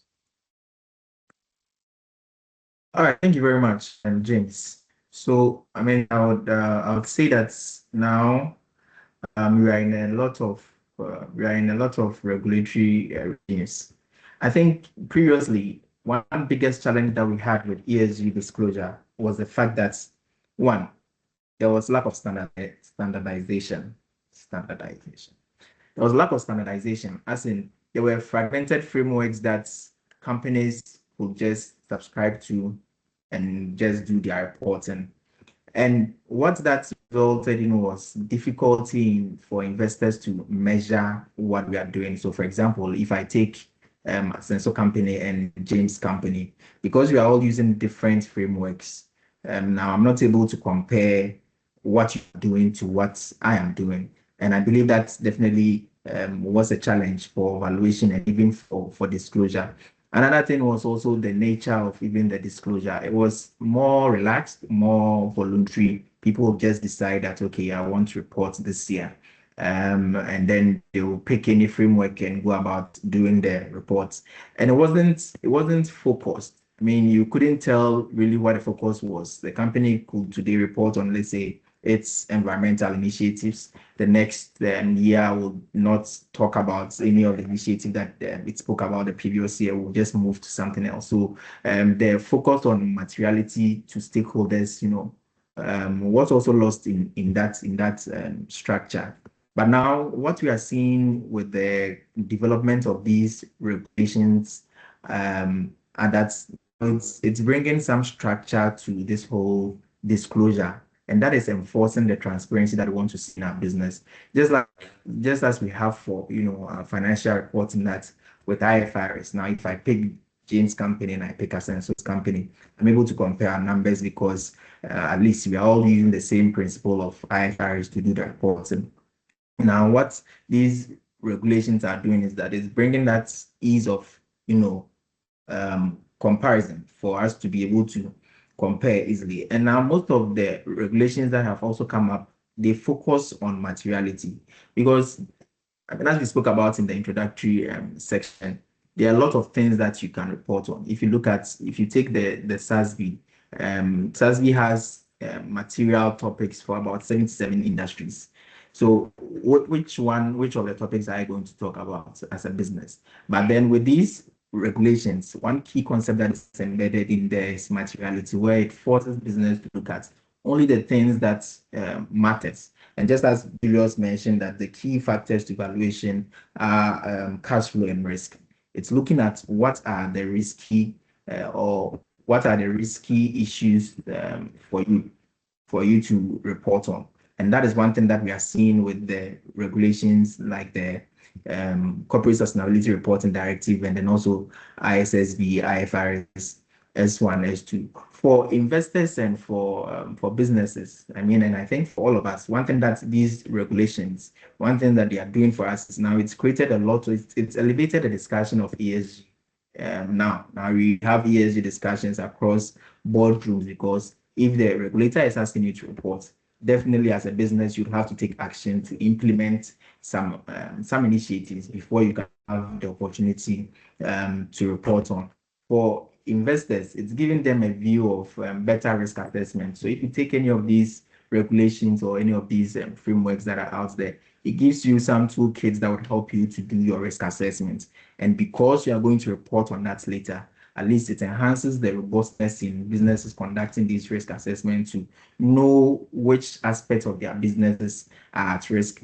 And even more importantly, what opportunities are there in some other parts that they can explore to increase their cash flow, either through revenue or through, cost reduction. And all of these things now going to are strengthening the trust that investors are now having in these reports that are being churned out by businesses for sustainability. So I think the regulations are good. We are just hoping that its enforcement and implementation will be as good so that we can realize the gains from it. All right. Thank you. Thank you very much, Asenso. So in essence, the regulations are rather to guide how we report and then some uniformity, and then not much more of a punitive measure. Thank you very much, Asenso. So Julius, Okay. in light of this, do you think that these regulations fundamentally alter the key drivers of business valuation, or are they more of a compliance exercise without real financial impact? Yeah, often when you see regulations or regulatory directives, they are more to regulate your business. As the name is, regulations are to regulate. And so they point so much towards the compliance side of things rather than maybe necessarily to create value. And if I say to create value, I mean to maybe either grow your cash flow or to reduce your risk associated with the business. Well, whichever way you see it, compliance is still a way of reducing risks. But if I say to reduce risks associated, I mean actively doing so. So some companies are taking active role in ensuring that ESG practices are incorporated even within the scope of their corporate strategy. And that is actually a bit different from regulator asking you to do. So you are taking a step before even the regulator coming in to do. Now, as Asenso made some interesting point, I really love. You see, the metrics reported are not consistent over time. And we don't often see uniformity in the reporting. Now, so for example, if we take the banking sector and each bank is reporting their own things their own way and there's no standard for reporting, then how do we measure as to whether this company is performing better or that company is performing better? Number two, now, if they report in a particular year, a particular metric or do those metrics change in the following years? See, so those are real challenges. And number three, who audits those sustainability reports at the end of the day to certify that whatsoever metric reported are correct or not? Before we even start asking ourselves whether those metrics affect valuation or whether people even consider the metrics as being important. Well, if there are standard metrics and there is enough public education, then people are likely to consider it is important. When you come to Ghana, as I mentioned, that our market is not quite efficient. So even if we come to private markets, if I say private market for the purpose of what I'm saying, I mean transactions that are off the stock market. When we come to private market, investors are concerned more about the drivers of value than the value itself. For example, they are concerned about the cash flow you are generating than whether that is translating to a $5 per share. They are not quite interested in that. Now, they are just interested, well, we know that your company is not listed. We can infer valuation today, openly get into the market, open your window, and then be able to see that this company is priced at 7 cedis per share. They may not be able to see that, but what they know is that we know what actually drives business value. The question is, how do we ensure that is enhanced? Now, so the discussion so far, we talked about how ESG affects cash flows. At least it prevents you from being a bad company, and then you are not going to get into finding and all that. So it's a matter of this point. The regulator in the country here for the various industries, what are they doing about this? Are there punitive actions made or stated for companies that fail to comply, or is just good to have? If they are just standards report or standards placed there and there's no punitive action, then it means that the legal cause or some regulatory cause may even not be there. So companies are having the freedom to do whatever they want to do. Now, if it has to do with whether demand for product of the company rise or not, we know that in this country, people often don't care about where they buy from, so far as the price is low, they buy. So it tells us that we have a role to play ourselves to make that education available to everyone about the importance of this. Things are changing. Large corporations are being forced by their parent company to do the right thing, to be ESG compliant. I think that is the right way to start going. Like, for example, here, KPMG, we are ESG compliant and that is something which we keep mentioning. So our clients need to be, or companies need to be encouraged to see the positive side of it, not just to see it as something you need to comply with? Okay, thank you. I think that the encouragement of clients is also very important to this discourse, and then for us to be able to achieve the targets of ESG. I mean, it is said that if you meet someone that is able to tell you all their strengths without the weaknesses, you should put that person into perspective, right? So we've mentioned a lot of the good sides of ESG or the smooth side of ESG. We would want to also look at some of the challenges in implementing ESG strategies. So starting with Asenso, I mean, in practice with the clients you engage in and then with people you engage in line of work, what are some of the biggest challenges companies face in integrating ESG into their business strategies? And I mean, from practice, how do these challenges differ between large corporations and even SMEs? Okay, sure. Thank you very much, James. I mean, I would start with the large companies. I think one of the biggest challenges that we've seen with our large companies, and just as Julius mentioned in his last response, when you take a large company, typically as part of a group, group of companies, their obligations and their stakeholders are a lot. And therefore, that requires them to meet a lot of expectations from different views. That now strings into them having to comply with a lot of regulations, a lot of framework. So one big challenge that we see with them is how they even align these frameworks and these regulations, because you can't prepare different reports to meet the needs of different businesses. So one, as a big corporate entity, how do I align all the frameworks that I'm expected to comply with? And that's one big challenge that we've seen with our big corporations. Another challenge is balancing, the short-term view of ESG and then the long-term, because I mean, if you want to create impact as it is in the impact materiality, you want to look at it from a long-term view. So balancing that long-term view against, some of this short-term view of making profits, making your margins, meeting your revenue targets and all that, it's a bit of struggle for some of these big corporations. And then also in terms of even measurement and reporting, yes, we mentioned that this is not a new concept, but still we see that there's more room for competencies to be built in this area. I mean, speaking about how to even embed ESG into our risk rubrics, how to even let it be part of our credit system. All of that requires some skill set that we see that businesses are now catching up in terms of building the competencies for that. For our SMEs, I mean, in Ghana, SMEs makes, I mean, they are the largest chunk of our business ecosystem. For them, because of some of the aspirations that they have to survive and all of that, mostly they would want to, go straight to the point to survive, to get their money to, sustain themselves and then be in business. So sometimes it's difficult for them to even accept this view of ESG and embedding it into their process. And that's a challenge because down the line, when they now are ready to, for some huge investments, some investors find them not bankable because some of these structures are not set in place. They also face the same challenge of expertise because it's usually a small run business that will not have the luxury of getting in a sustainability officer and putting in the right structures, the right system to be able to report.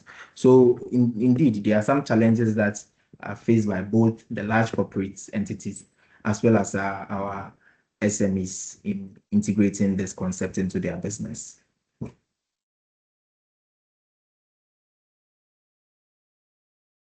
All right, thank you, Asenso.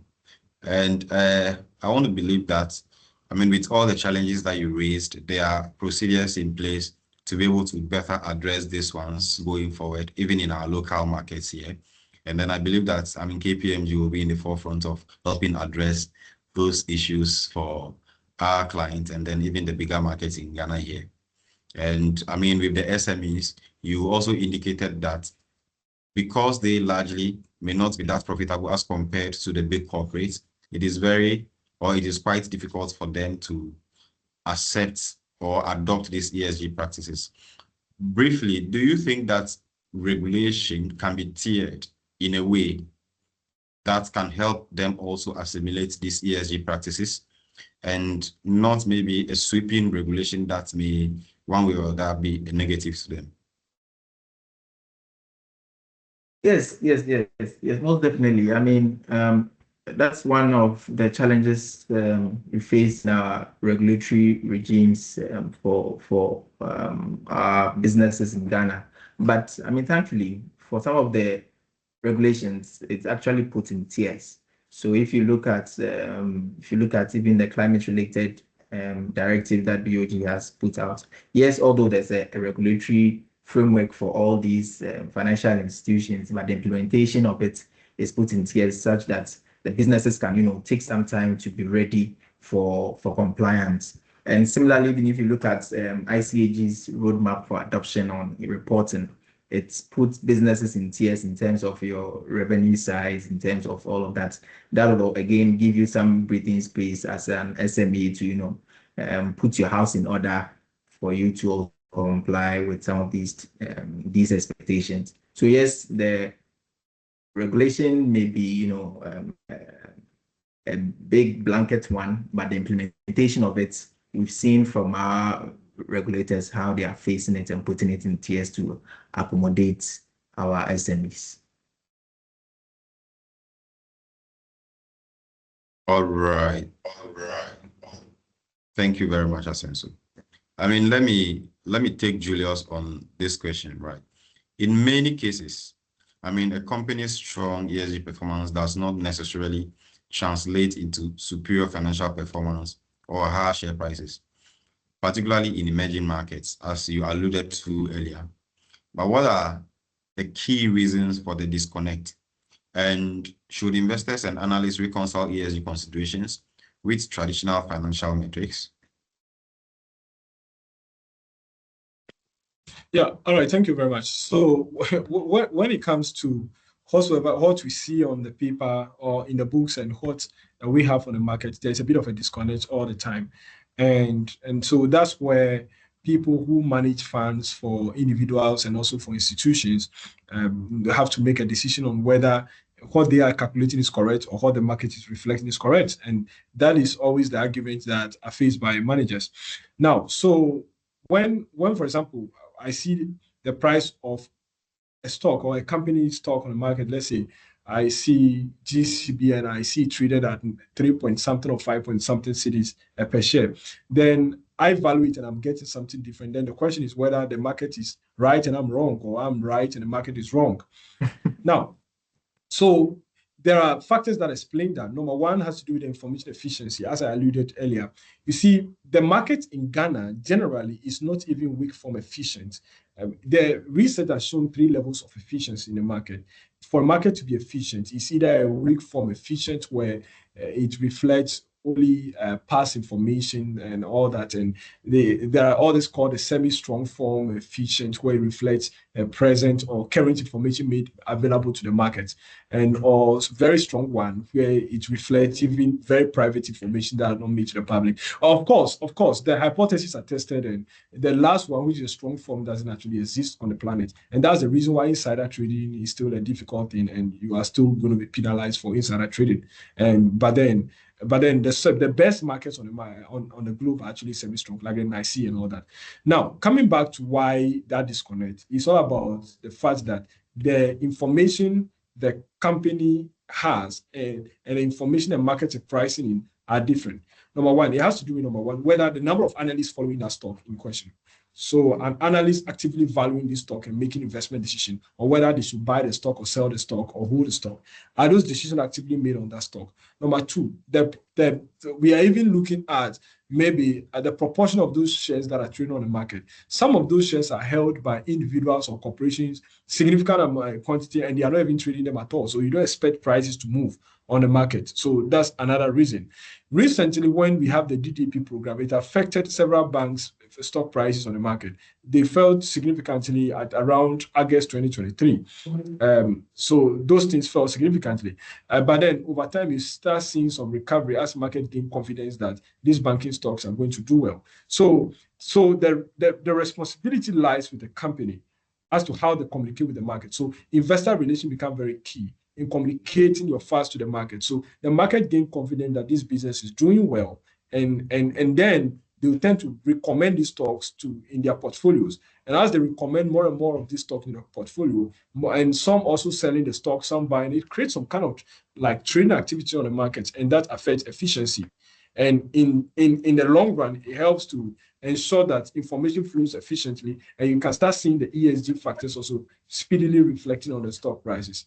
Otherwise, you end up pricing a company. You may even get a very good price, but nobody is going to buy because they'll tell you, if I need to buy the stock at this price, why not going to stock market and just buying it at whatsoever price? And then my final comment on this is that as to which price to believe, whether the one on the stock market or the one I'm estimating on my laptop, depends on who is buying. If I'm going to be buying something small, maybe 2% or 3% of the company, I can easily mobilize some few shareholders and buy them from them. But if it's going to be a significant portion of the business, a controlling interest or something, then we need to go beyond the numbers on the market and then spend time looking at the long-term growth or the intrinsic value of the business. All right. Thank you very much, Julius. I mean, we would want to come back home in terms of having some secure impact of ESG in the Ghanaian economy. And this question will be to both panelists, but let me pick Asensu's thoughts. I mean, from the ESG practice point, and then I would defer to Julius after Asensu, from him also to look at it from the valuation side. And I mean, my question will be to both of you. I mean, starting with Asensu is, I mean, from your practice, which sectors? I mean, you indicated early on that the central bank has started putting in regulation for the financial institutions, but which sectors in Ghana are seeing the most significant value creation or erosion due to ESG practices? And what are the key factors driving these changes? All right, James. So thank you very much. I mean, I'd say that a sector that we are seeing an uptick in terms of value creation from these regulations clearly will be the financial sector. One of the key things that, it's topical amongst even the financial sector is sustainable finance. Businesses are now being able to attract huge funds into supporting their cash flow, into supporting their liquidity, just because they have intentionally decided to go on this journey of integrating ESG into their businesses. I mean, a classical example, a clear one that I think it's very obvious, we know in Ghana is the collaboration between ABSA and MasterCard, such that ABSA is able to lend to its downline investees at a very reduced rates because they have accessed, some of these sustainable finance. And it's probably just not ABSA. Most of these banks have, been able to source and access some of these funds at a very cheaper rate for on lending, which is clearly boosting their revenue. And again, when I go back to my note and check what Julius put the two main facts around valuation, which is cash flow and risk, I see that it ties in perfectly to that. So I would say that the financial sector, a lot of value is being created for them through this sustainable finance initiatives. Again, when you look at our energy, I mean, now there's a lot of talks around renewable energy, and though I don't have the facts right now, but I believe a lot of value would also be in that, in terms of some of these funding that are coming to businesses that are in these business of providing renewable energy and some of these solutions, solar and all of that. Government clearly has put out policy to support some of these businesses to do well. So that again will be another sector that is creating value or enjoying some value from integrating ESG into their business. Another one that I would lastly would be agriculture sector, especially our cocoa industry. I'm very close to that industry in terms of some of the clients that we engage, and you can tell that a lot of opportunities are being opened for them through in funding, and again at a cheaper rates. Some engagement that we recently did for some clients resulted in them having about 200 basis points of their interest rates drop because they were able to, comply with some of these covenants in their facilities around child labor, around resource efficiency, around good agricultural practices. So we are seeing that yes, some value at least it's been created for them in terms of the inflows that are coming to them. And businesses are also enjoying some benefits. I think we've spoken about even CalBank with its head office that is EDGE certified, the operational efficiencies that they are enjoying, the resource efficiencies that they are enjoying, and all of that are all values that the businesses are enjoying just by integrating and managing ESG. I think the push or the driver for these value from Ghanaian perspective has been regulation, and then also now the real interest of businesses, to take on and adopt ESG practices in their business. And I believe that as businesses go on this journey, and as we would see more coming up because of regulations and because of the expectation for them to report on in this year's maybe sustainability report that business will put out, we're expecting to see more of these nice stories of value creation that businesses are enjoying from ESG. All right, thank you very much. I mean, basically, the financial sector is said to be the engine of every economy. And so thank you for the insight, and then the fact that, you're able to highlight to us the particular industries leading this charge. Julius, would you want to take a bite of that? Well, I think Asenso has done justice to that, so I think we can proceed to the next. All right, thank you. And I would want us to move into political and economic trends shaping our ESG adoptions. That's the future of ESG and the market perception. The first question I would want to ask is, and that would go to Asenso. We know Mr. Trump has been sworn into office just yesterday. And with Donald Trump's return to the White House and his historical stance on ESG, such as withdrawing from the Paris Climate Agreement and relaxation of the SEC, that is the US SEC, ESG-related regulations in his first term, should businesses anticipate a shift in global ESG momentum? This section, very, very political. Yes. President Trump has sworn in, and clearly, as part of his executive orders that he signed yesterday was withdrawal of the whole US from this Paris agreement. And yes, we are going to see more of such come up. Even before his swearing in, we witnessed some of the big banks in the US drawing from the Net Zero Banking Alliance that they were all part of, that they had signed up to. So yes, that's possible. We are just going to see more businesses align politically to some of these changes that are coming up. But James, I believe that for large companies, if there are stricter regulations, and mind you, just as US is pulling out, we are seeing a lot of regulations also coming up and from the EU side, which is also another big side of the market. So if there are stricter regulations coming from that side and there's a lesser one here, I think for businesses, it's always important, again, to go back to your materiality assessment that we discussed earlier to see that to what extent am I exposed to these markets?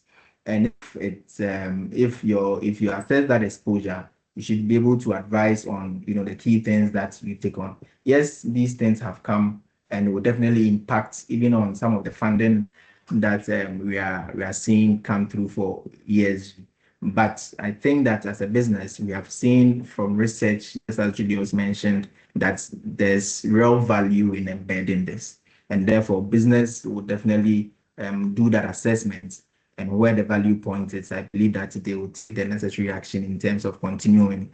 If the EU and other markets provide a stricter regulations, I think once you conform to that, easily you are much aligned to the direction that the US, which is also an equally bigger market, would also go to.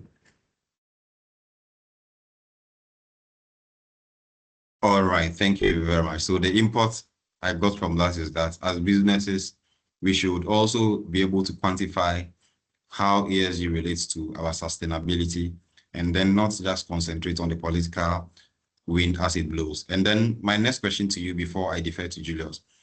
Are we seeing a divide between regulatory trends you touched on it briefly, regulatory trends in different regions where Europe pushes stricter ESG mandate, whilst the US, depending on who is in government, towards deregulation? And what could this mean for companies operating across multiple markets?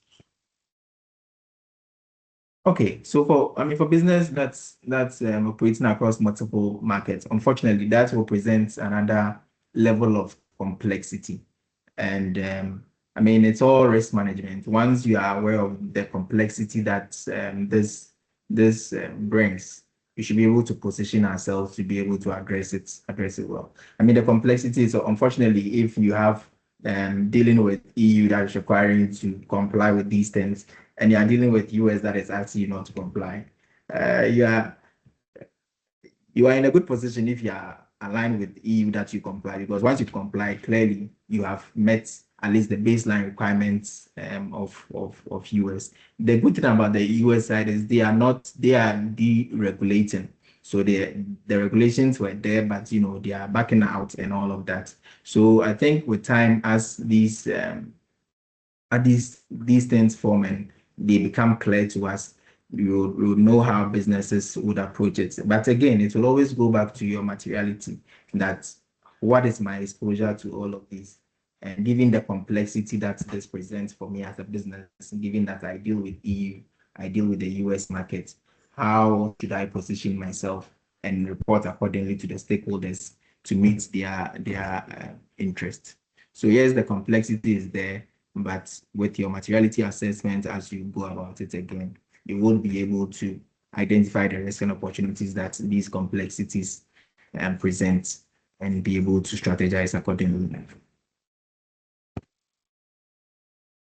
All right, thank you, Asenso. I believe that the beauty of this whole conversation is the fact that regardless of markets that businesses play in, even as our markets get bigger, we have resources like yourself who would be able to help businesses navigate this space. Moving to the future of ESG investing. Valuation is forward-looking. Therefore, every business should be forward-looking. I would want to come to you, Julius. Recent reports from the Financial Times indicated that sustainability-focused equity funds faced net outflows of $40 billion in 2024, with investors citing greenwashing scandals, weak returns on investments, and political attacks. Does this suggest that ESG investing is losing momentum, or are we simply seeing a recalibration of these markets and market expectations?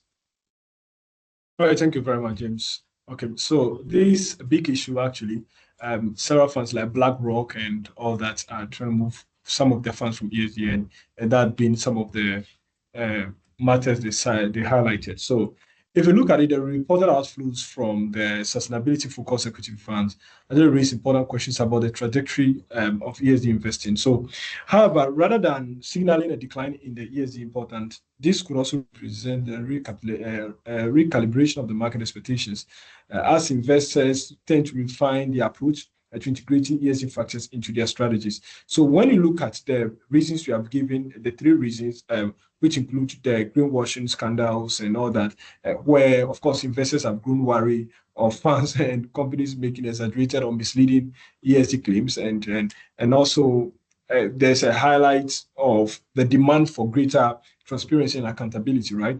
and standardized ESG reporting to regain trust, and matters of weak returns and all that. When they measure return over time, they realize that the ESG funds are actually giving them a lower return and than what they anticipated.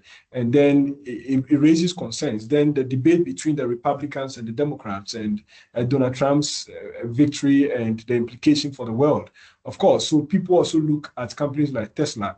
They know that, well, Elon Musk is doing well in the ESG space, but because he has not publicly declared that he's in support of ESG, then there are questions on whether that is affecting the value. But then people still see the Tesla stock rising. Then the question is, how are we making the mistake or not? Now, before I even get into the interpretation of the market dynamics, what I want to say is that we are in Ghana here, and we are discussing something happening in the US. The question is whether it's relevant to us here. And the answer is yes, it's relevant because the funds that invest in our local market here are from those ESG funds. So if these funds are closed because of lower return or maybe greenwashing or due to some political pressure or any way, then it's going to affect businesses here as well. The question is whether ESG is relevant to the businesses. Now, you see, when people are investing, they have their own reasons for investing. Some are investing for higher return. Some are investing for the impact on society, not necessarily the return they are going to be getting at the end of the day. So some of these things are climate-driven financing, and they want to see the impact in the long term, and not necessarily investors getting a higher return. So we need to be careful to know the exact reason why funds are being closed. Not necessarily because the people no more support the environment or no more support climate change agendas, but then maybe the return they promise them, they realize that they are not actually getting a return. Of course, think about it even in a classical world. When you are putting together a portfolio of assets, if you have a constrained portfolio, your constrained portfolio can never ever generate returns above unconstrained portfolio. Because with unconstrained portfolio, you tend to have like endless number of assets to invest in. So you can select any asset types you want to combine in your portfolio to give you the highest return. But with constraints, you now define that, well, I don't want this stock, I don't want that stock, because this stock is not ESG compliant, that stock is not ESG compliant.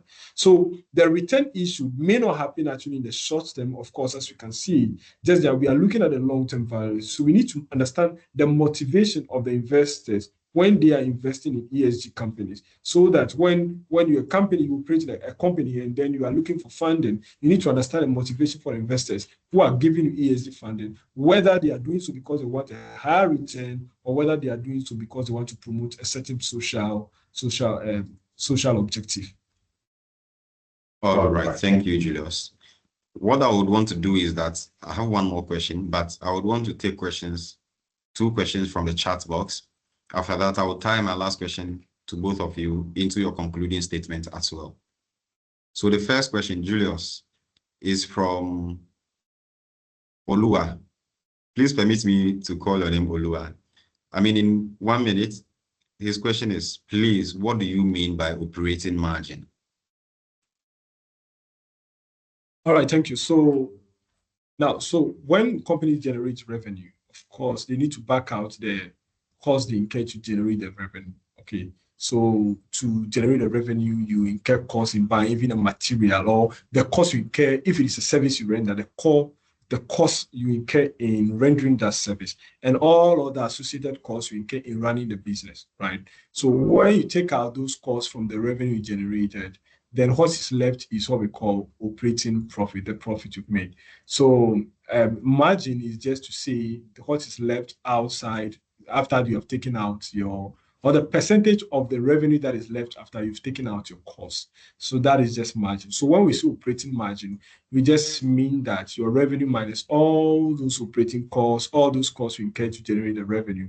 And so that is taken as a percentage of your revenue, and then we call that operating margin. So when we say a rising operating margin, we mean that over time, either you are generating more revenue and minimizing your cost or keeping your cost low, or you are keeping your revenue at the same level, but then reducing costs. So that is what it means. And a good margin, a good operating margin is a positive sign that the company is going to gain higher valuation. And then also, that's the reason why when we are looking at whether a business has a competitive advantage, one thing we look at is the stability of the operating margin over time. If it is stable, then we say, well, the company is achieving a competitive advantage, or if it is growing over time.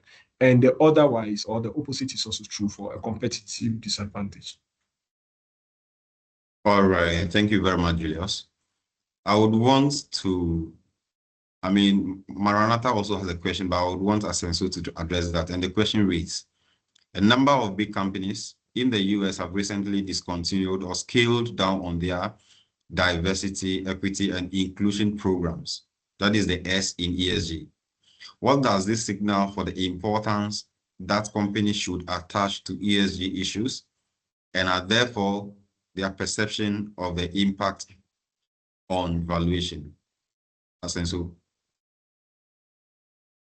All right, James. So thank you very much. And thank you very much, Maranatha. This is a very important and a timely question. I think as we have discussed the implication of the political atmosphere in the US and how it affects ESG. I think there are concerns about the long-term commitment to ESG priorities. And in fact, some of these things were expected right from his previous administration and through his political campaigns and all of that. So we knew that we're definitely going to reach a crescendo with the momentum that he had come with. But I think that we need to look at it from probably two views. How you balance short-termism with long-term value. In some cases, these decisions could be cost-cutting measures in the face of economic uncertainty, or could be from some political pressure against ESG-related initiatives. But research definitely has shown the importance of having some of these considerations under DEI, which is diversity, equity, and inclusion. Think last quarter of the year, KPMG launched the CEO Outlook that looked at some of these ESG factors that clearly pointed to the fact that some key ESG considerations around DEI help businesses to attract some talent and retain some talent. If you have commitment to some of these things, there are talents that that you would attract, and that will even their talent that are in-house that will also you can also maintain. I think we can also look at it from the political polarization, which cause people to overlook some of the tangible benefits that DEI brings to business performance, at least on the board diversity. I think there are a number of cases that have been established on, and if you have a diverse board, the impact of it. And diversity in terms of sex, in terms of age, in terms of experience, and all of that, how that brings value to the business. So yes, these we will see more of these things coming up, but I believe that it also gives a very unique opportunity for businesses to reaffirm their ESG commitments to some of these issues through their materiality, through their ESG strategies that they adopt, and through the initiatives that they put across specifically for some of these factors around the DEI.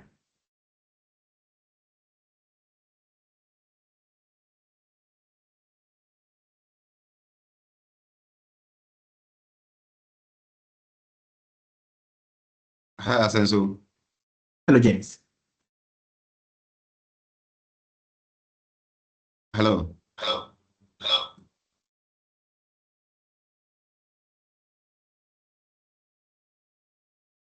Hello, James. Can you hear me?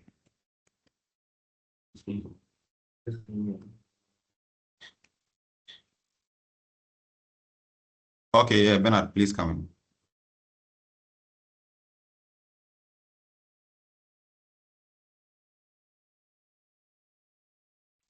All right, thank you, James. So I just wanted to add to what Asenso was saying, right?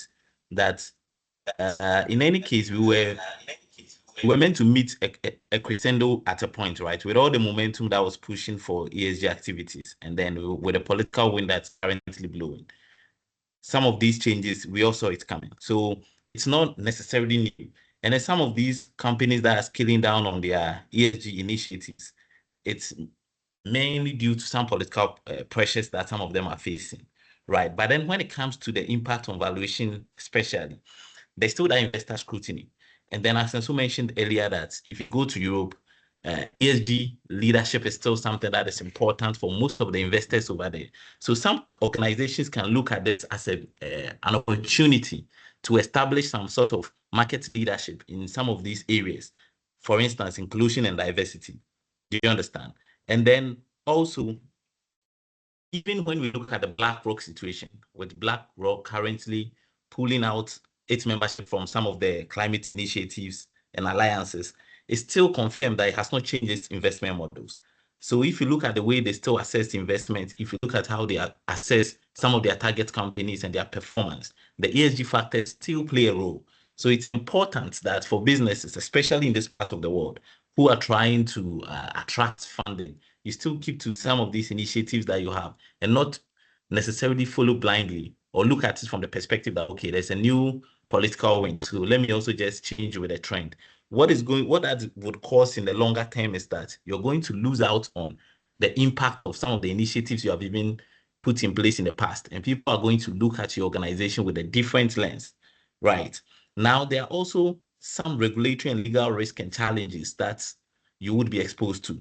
Because if you still have to comply with equal opportunity and employment laws and some shareholder agreements that include some of these factors, you still have to comply with them and you still have to abide by these things and continue your DEI program. So for the businesses who have taken some of these short-term decisions, some of them have their reasons, but DEI is not something that we should today sit here and look at it as something that is more of a nice to have, because it's a key driver for long-term value, right? And I hope that's something that we all get. And even if you're not complying with some of these regulations and you come up with legal risk and litigation, we all know that litigation risk adversely impacts valuation in the longer term. So this is what I wanted to add to the conversation that we always keep in mind.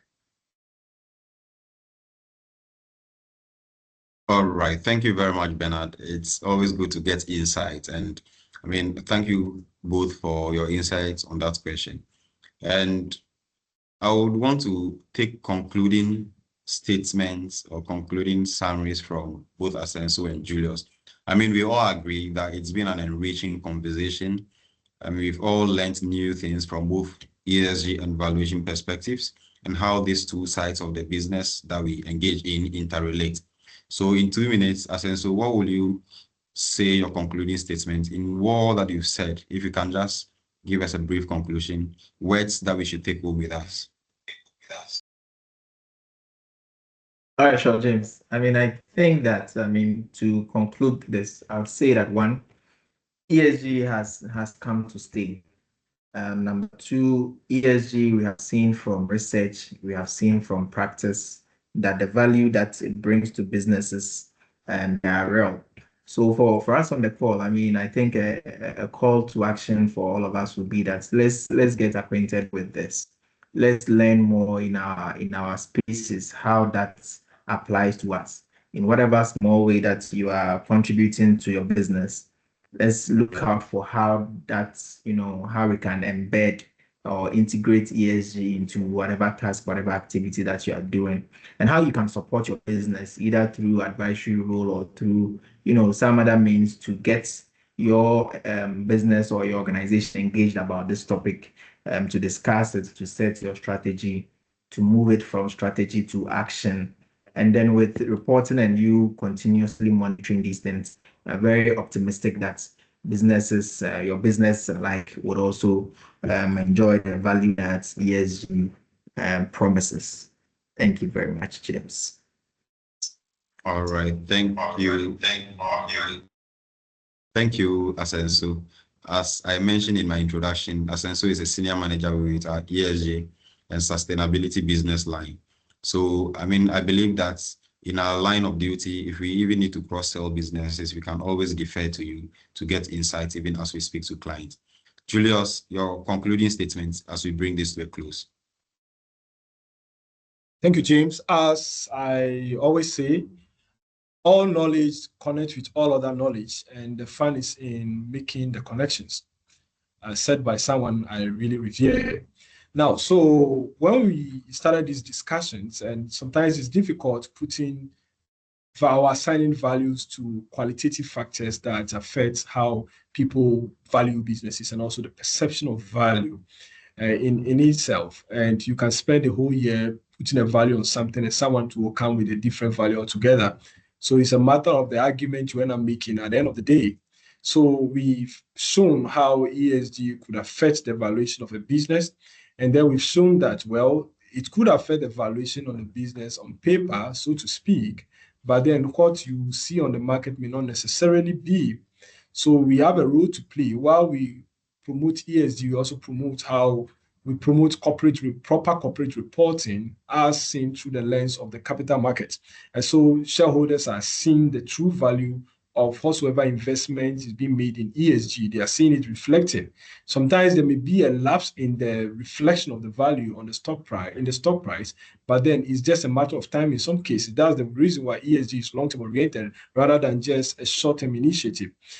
So one good thing here in KPMG is that we tend to provide an integrated service where we try to give you value across. So the valuation aspect of ESG is still a topic under discussion, and there are several views to it. But whichever view you adopt, the most important thing you should know is that, as Asensu clearly stated, ESG has come to stay, and then we can actually see clearly how it can affect the return to investors, whichever we see it, especially we that are in a market like Ghana, an emerging market, is very important to us because we need funding, and most of this funding are going to come from the impact funds, So we need to ensure as valuation professionals, I want to say, our role is not just to measure value, but to guide businesses towards strategies that enhance it sustainably, aligning with the expectation of investors.